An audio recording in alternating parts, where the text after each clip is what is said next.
Saya suka jaketnya. Kelihatan muda sekali Pak Wahyu. Ya. Selamat sore Pak Wahyu. Sore. Silakan dulu. Terima kasih. Ya, situ Bapak. Dan kemudian narasumber kedua adalah Bapak Pendeta Yulianto.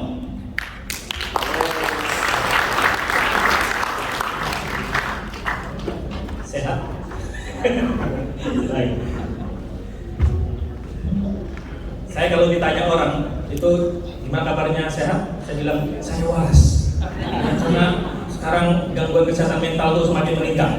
Nah, saya panggilkan teman saya yang juga sehat dan waras, Bapak Pendeta Yotam.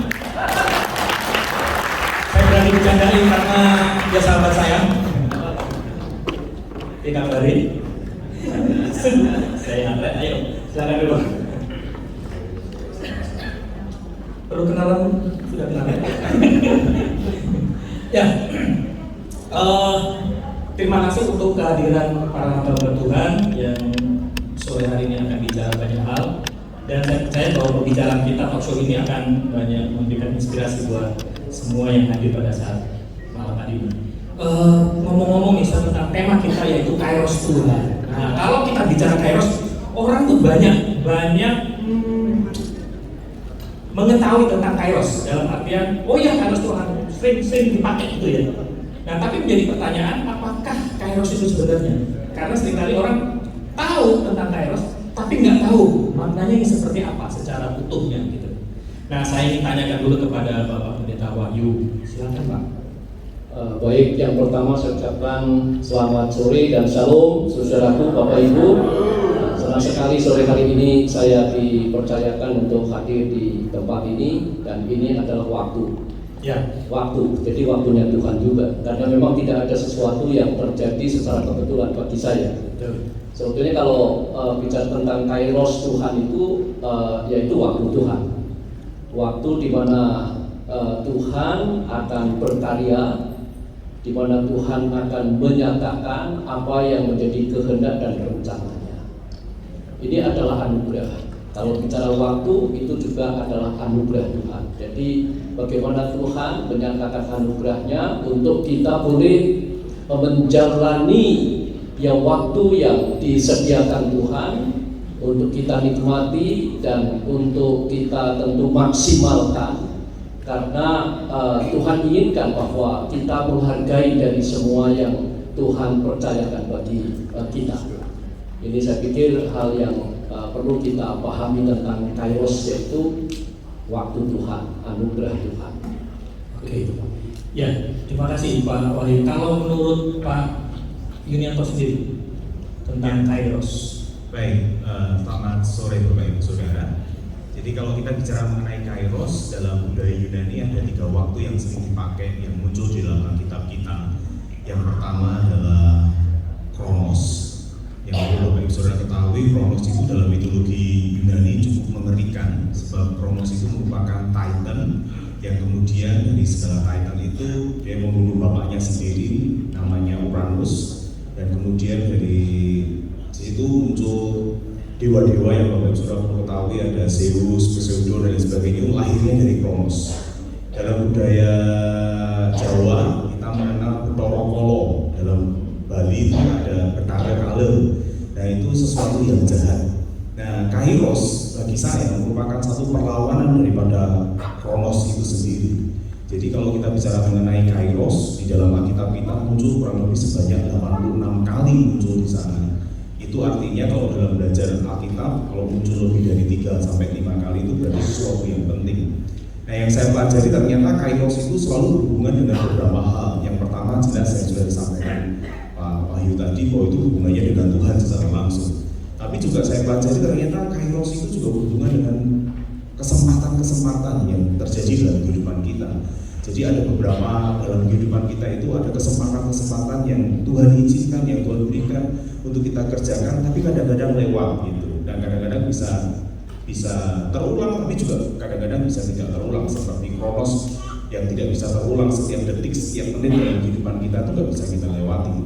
Dan kemudian yang saya pelajari juga, kronos itu ternyata juga bisa berarti musim, jadi bisa gantian musim. Dan yang paling terakhir berhubungan dengan waktunya Tuhan tadi, kronos berhubungan dengan segala sesuatu yang memang Tuhan sudah tetapkan dalam kehidupan. Ada nggak contoh kairos Tuhan itu dalam Alkitab? Oh, ada banyak, karena saya tadi bilang 86 kali, berarti saya sudah mencatat di sini. Saya buka kerpekan saya dulu. Yang pertama berhubungan dengan waktu, itu tercatat dalam Matius pasal 11 ayat 25, Matius 13 ayat 30, Matius 16 ayat yang ketiga, itu ada hubungannya dengan waktu Tuhan. Setelah waktunya tiba, pada saat itu kata-kata yang bisa dipakai. Lalu kemudian muncul kata musim di sana, itu di dalam Markus pasal 12 ayat yang kedua, Lukas pasal 20 ayat yang ke-10, Kisah Para Rasul yang pertama ayat yang ke-7, itu berhubungan dengan musim atau berhubungan dengan season. Dalam bahasa Inggrisnya Alkitab kita sedikit berbeda dengan beberapa terjemahan bahasa Inggris. Yang dalam terjemahan bahasa Inggris kairos itu artinya season, ada yang mengatakan seperti. Yang terakhir berhubungan dengan kesempatan, itu misalkan Efesus pasal 5 ayat 16 itu yang sangat kita hafal. Jadi Efesus pasal 5 ayat 16 itu kalau masih ada kesempatan untuk kita berbuat baik, ya kita berbuat baik. Jadi di situ ada kronos. Berarti Pengkhotbah 3 itu termasuk ya indah pada waktunya. Karena ini istilah Yunani yang dipakai, nah Pengkhotbah kebetulan pakainya istilah Ibrani. Gitu. Kan sering dipakai ya. Iya, sering dipakai. Tapi di kairos itu kairos. Kairos. Baik. Nah, ini Pak Yotam nih. Saya bergeser ke Pak Yotam nih. Boleh. Nah, Pak Yotam, kalau kita bicara tentang kairos Tuhan, seringkali kairos Tuhan itu dihubungkan dengan mujizat Tuhan, pertolongan Tuhan, dan semua tentang pemulihan gitu ya.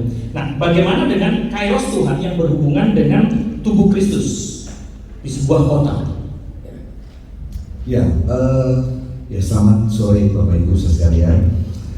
Terima kasih Pak Bayu sama Pak Minanto yang sudah memberikan paparan yang sangat jelas sekali.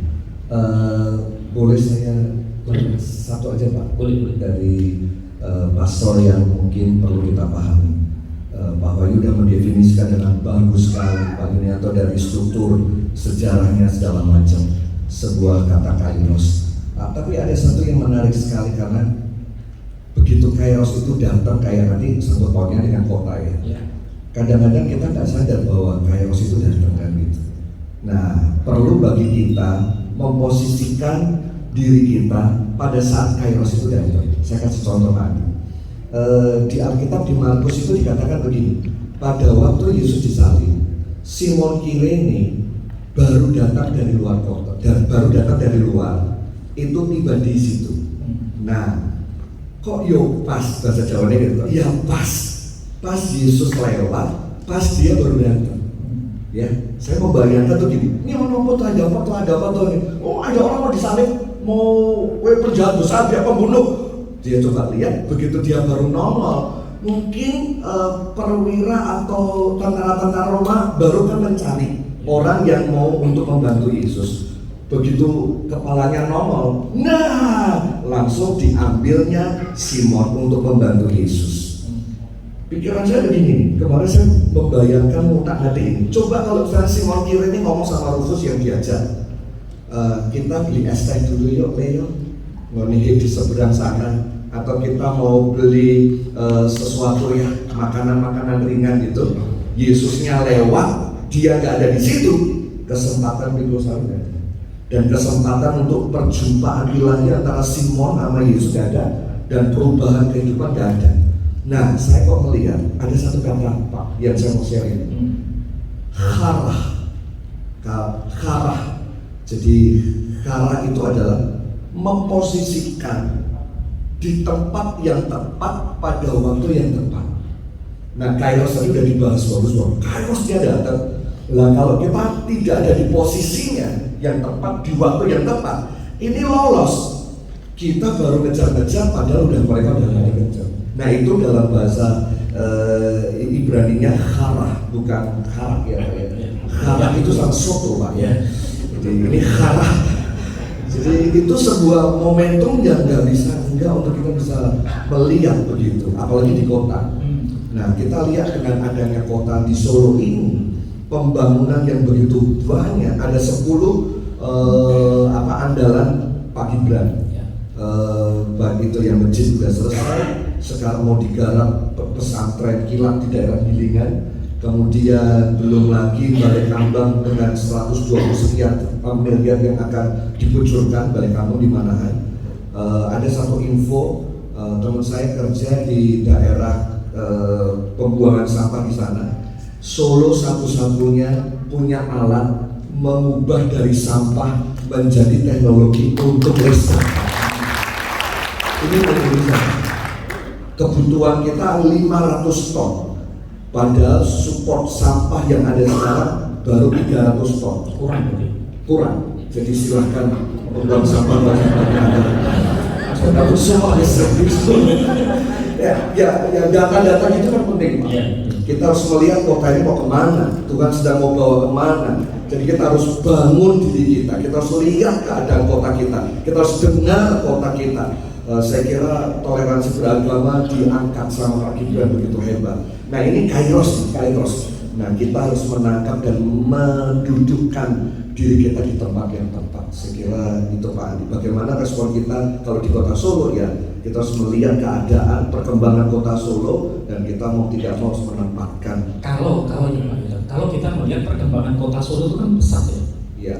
Nah, apakah itu berarti bahwa momentum itu bisa terjadi di situ? Karena ada kairos, ada perubahan kota. Nah, orang percaya gereja Tuhan tubuh Kristus juga siap.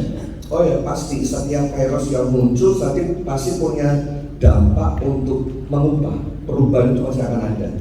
Solo sedang akan ada beberapa apartemen yang disiapin. Ada 28 tingkat, 30 tingkat, sekitar 5-7 akan muncul di kota ini. Ini kota akan menjadi kota yang besar. Urbana itu sudah mulai mengembang. Urbana apalagi ya. Jadi saya sponsor. Saya makin cinta sama Solo. Saya tadi nangis. Terima kasih Pak Roni. Setiap kali kami nyanyi lagu-lagu buat Indonesia, itu jantungku tuh berdebar-debar.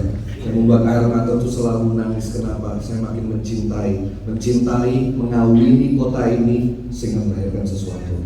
Ya. Kalau menurut Pak Wahyu sendiri gimana perkembangan kota sekarang Pak Wahyu?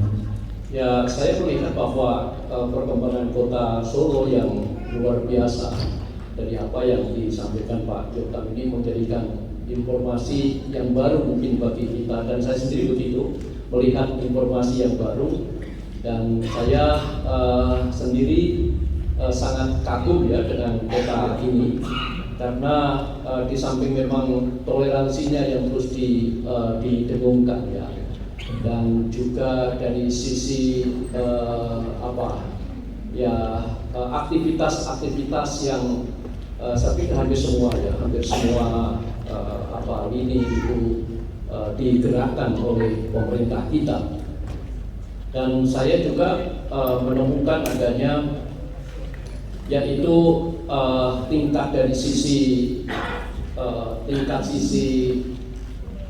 ekonomi masyarakat yang juga saya temukan ada satu peningkatan. Kalau mungkin dicari dari indeks kemiskinan mungkin akan turun ya, akan turun, dan itu satu bukti bahwa kerja pemerintah. Tetapi saya sungguh yakin bahwa ini tidak lepas dari dukungan kita masyarakat dan gereja, karena gereja menjadi bagian dari pengubah kota ataupun peningkatan dari sisi nilai-nilai yang terbangun sehingga ada pencerahan yang terjadi di kota ini. Saya lihat begitu.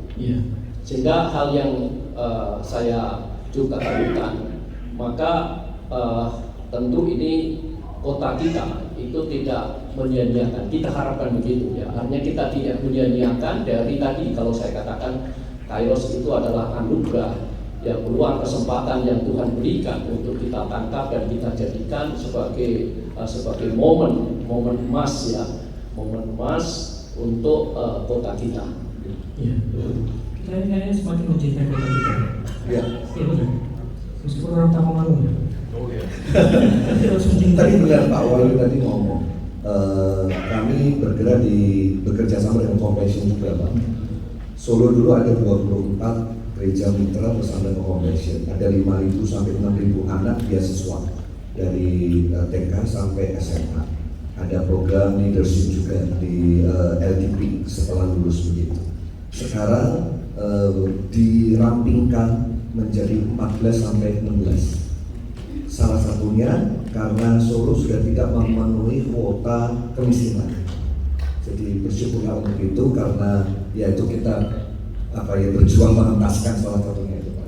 Iya, apalagi berita kemarin info bahwa kemiskinan turun 2% di kota Solo, itu luar biasa sekali. Nah, dan kalau kita melihat perkembangan kota yang sangat pesat, apalagi ini ada Solo Safari ya, di Jogja ya, diskonnya udah habis. Nah, yang pasti perkembangan yang kita lihat ini harusnya ya, dari sisi pemerintahan, dari sisi ekonomi yang berputar dengan bagus gitu ya, dan dari sisi perkembangan ya ada banyak rumah sakit juga berkembang, ada beberapa rumah sakit yang mulai melebar gitu ya, dan ada juga perkembangan yang lain pastinya. Ini kan seharusnya membuat kita ini semakin bergairah untuk menangkap kairos Tuhan gitu ya. Nah pertanyaannya adalah begini, tapi kenapa nih? Atau kenapa? Pertanyaannya adalah apa sih yang bisa menghalangi seseorang atau tubuh Kristus itu tidak menangkap kairos Tuhan atas kotanya? Nah karena saya tidak bisa, kita nggak bicara soal kairosnya tentang mujizat tuh ya. Mujizat bukan tentang pemulihan dari sakit, enggak. Tapi kita bicara kairos Tuhan yang bekerja atas sebuah kota, atas sebuah bangsa. Tapi karena kita ada di kota Solo, kita mau bicara nih, apa sih yang menghalangi kota itu tidak bisa menangkap kairos Tuhan? Gereja tidak bisa menangkap. Ya, kalau saya boleh menjawab sambil melanjutkan tadi ya, ada 3 tugas gereja yang utama yang seringkali kita dengar. Yang pertama adalah koinonia, di mana gereja harus bersatu, berkumpul bersama-sama, tidak memandang denominasi satu dengan yang lain. Yang kedua ada diakonia. Diakonia gereja sudah menolong. Data-data tadi yang disebutkan Pak Yutam, saya pikir data yang sangat bagus, di mana orang gereja peduli dengan masyarakat. Tapi satu yang lupa, yaitu yang ketiga, yang namanya marturia. Studi sudah membuktikan bahwa ketika gereja berkembang begitu rupa dan kemudian masuk ke Eropa dan kemudian terjadi sebuah kejadian di sana, Eropa kalau sudah kita pernah tahu salah satu, maksudnya kita ini jadi orang Kristen, kalau zaman nenek moyang kita itu selalu dikatakan agamane wong londo kan gitu saudara. Tapi tahukah saudara bahwa Belanda itu adalah satu negara yang kecil yang di bawah permukaan air laut. Itu jebol aja Belanda langsung hilang. Nggak ada. Cuma kenapa Belanda diberkati begitu luar biasa? Karena ternyata pada waktu itu negara-negara Eropa itu mengirim tenaga misinya itu cukup banyak, termasuk sampai ke Indonesia. Nah, studi sampai dengan hari ini masih berlanjut, misalkan Joshua Project, kemudian ada penelitian yang lain bahwa ada sebuah keterkaitan bangsa, kota, di mana kota atau bangsa itu mengirimkan tenaga misinya bukan untuk dirinya sendiri tetapi untuk orang lain di sana, maka Tuhan itu memberkati kota itu secara luar biasa. Pertama kali saya mengikuti misi di Chiang Mai tahun 2010, data yang saya peroleh pada waktu itu negara yang mengirimkan misi terbesar. Jadi negara yang mengirimkan misi terbesar dari sejak gereja awal-awal sampai tahun 2000-an itu Amerika, Eropa dan lain sebagainya. Tapi kemudian di tahun 2000 sampai ke sana Eropa dan Amerika sudah mulai tenaga misinya, sekalipun sampai dengan hari ini masih ada. Sejak 2000 sampai ke sini itu orang atau negara-negara Asia yang mulai ambil bagian tenaga misi. Dan 2010 negara misi yang mengirimkan terbesar itu Korea Selatan. Dan Korea Selatan sejak itu diberkati Tuhan secara luar biasa. Saudara mulai mengenal Samsung, saudara mulai mengenal Xiaomi Cina Pak. Baru kemudian itu 2010, karena dia mengirimkan cukup besar. Nah, tahun 2015 ketika kami rapat lagi di sana, di Chiang Mai lagi di Thailand dan di dalam misi kami, maka negara yang mengirimkan di tahun 2015 itu yang terbesar bukan lagi Korea Selatan, tapi China. Sementara China itu masih negara komunis, tapi China diberkati Tuhan secara luar biasa. Indonesia sudah tercatat sudah mulai mengirimkan beberapa misi di sana, termasuk salah satu alumni kami cuma lulusan 2 tahun di sekolah di Tawangmangu, sekarang dia ada di Uzbekistan sampai dengan tahun sekarang, dan beberapa sekolah-sekolah ini yang harusnya gereja kerjakan gitu. Jadi bukan hanya berkumpul, ini baik, perkumpulan itu baik, bukan hanya diakonia membantu orang-orang miskin, kasih sembako, itu pun juga baik dan tetap harus kita lakukan. Tetapi yang kita lupakan adalah marturia, jadi saksi. Jadi penghalang utama apa? Yesus amanat agungnya adalah pergi jadikan seluruh bangsa murid. Jadi kalau gereja duduk diam nggak mau pergi, itu bisa menjadi salah satu penghalang. Menurut saya. Ya, jadi penghalang yang pertama tidak ada ini ya, pemberitaan Injil. Yes. Ya. Kalau menurut Pak Wahid, Yaitu tadi yang sudah disinggung sebetulnya bicara tentang apa yang utama, ya bicara tentang yang utama sebenarnya kan Injil diberitakan. ya, Nah, kalau kita tahu bahwa ini adalah waktunya Tuhan menghendaki menginginkan agar keselamatan itu diberitakan seluas-luasnya sampai menembus ke yang paling lini. Kemudian kalau gereja atau kita kemudian acuh tak acuh terhadap seruan Tuhan, yaitu menjadi masalah. Artinya itu menjadi penghalang sebetulnya. Kita acuh tak acuh, kemudian cuek atau tidak peduli. Ini yang terjadi juga. Saya juga mencoba mengadakan pengamatan yang sederhana. Ternyata memang dari lingkup gereja, ya, dan orang-orang Kristen pada umumnya itu kan kecenderungan ya sudah cukup puas pada dirinya. Padahal yang Tuhan mau bahwa melalui dirinya itu bisa terwarta keselamatan kepada orang lain. Nah, ini membuktikan juga bahwa kecenderungan kita dan ada banyak orang yang memang tidak peduli atau cuek terhadap keselamatan orang lain. Bahkan tadi ya sudah disini